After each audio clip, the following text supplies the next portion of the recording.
Rachel Zegler's career isn't just sinking, it's collapsing in real time. Under stage lights and in front of thousands of empty seats. Her big theater debut in Evita was supposed to be a bold comeback after the Snow White disaster. Instead, it's a live humiliation. One of Broadway's most iconic musicals is now playing to silence, while the woman once called Hollywood's future is struggling to fill a room. But the empty theater is just a symptom of something much bigger. Rachel's rise was fast, but so was the backlash. Fans felt betrayed by her attitude, turned off by her interviews, and fed up with the way studios kept forcing her into the spotlight. Now, after millions lost at the box office, a cursed Disney remake, and a stage debut no one wants to see, the message is clear. The audience has moved on, and Rachel might be the only one who didn't get the memo. I know that you've told me before that your version of Snow White is different, and it's more of a 2022 version of Snow White. What did you mean by that? I mean, you know, the original cartoon came out in 1937, and very evidently so. There's a big focus on her love story with a guy who literally stalks her. Yeah. Weird. Super weird. So we didn't do that this time. It's wild to think how fast things changed. Not long ago, Rachel Zegler was Hollywood's golden girl. She had Steven Spielberg's support, a Golden Globe, and a Disney princess role handed to her on a silver platter. But when she started promoting the live-action Snow White, something went very wrong. Her interviews rubbed people the wrong way, calling the prince a stalker, saying the original story was weird, and pushing a version of Snow White that didn't need a man. Fans didn't hear empowerment, they heard disrespect. And that's when things started falling apart. Disney had poured nearly $600 million into the movie between production, reshoots, and marketing. But when it hit theaters, it barely made $200 million a box office bomb. Walt Disney mortgaged his entire company and his own family's home, I believe, to complete the Snow White movie. Snow White starring Rachel Zegler opened to a dismal $43 million, snagging the title of the lowest debut weekend for any Disney live-action remake, beating 2019's Dumbo. I haven't seen a movie with ratings like this in a very long time. The message of the movie is to be that's the message that they wrote a script that's telling girls, I don't need nobody tells me I'm a 20-year-old girl, so obviously I should run my mouth all the time. Leave. Now. And never come back. Leave now and never come back. And instead of defending her, the studio quietly pulled the plug on similar projects, like the Tangled remake. It was a message loud and clear. Audiences weren't buying what Rachel was selling.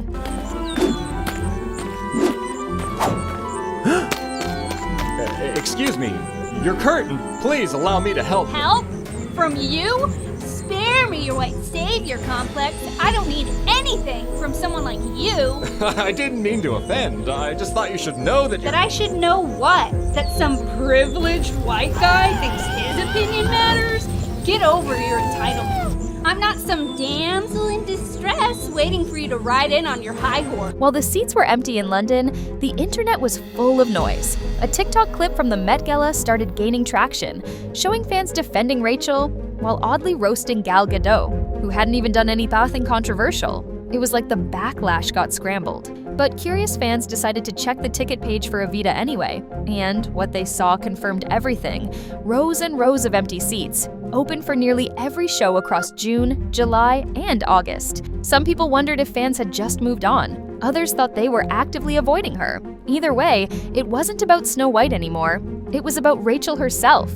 The backlash had stuck, and it was hurting her everywhere she went. Rachel's biggest problem isn't the acting or the singing, it's her attitude. Proper photos every time I'm online for the Snow White ride, and I have to pretend like, oh God, well, crazy that we're in front of this. If I'm gonna stand there 18 hours in a dress of an iconic Disney princess, I deserve to be paid for every hour that it is streamed. Or at least, how people perceive it. Fans haven't forgotten her comments about the classic Snow White. Saying she wouldn't be dreaming about true love felt like a jab at everything the original stood for. And for people who grew up with that story, it didn't feel brave. It felt insulting. Even Disney seemed caught off guard by how strong the emotional reaction was. Maybe that 1937 film didn't need to be reimagined after all. And once fans turn on you, it's hard to win them back, especially when you're still being pushed as a star without changing the energy that caused the backlash in the first place. Here's what makes theater different.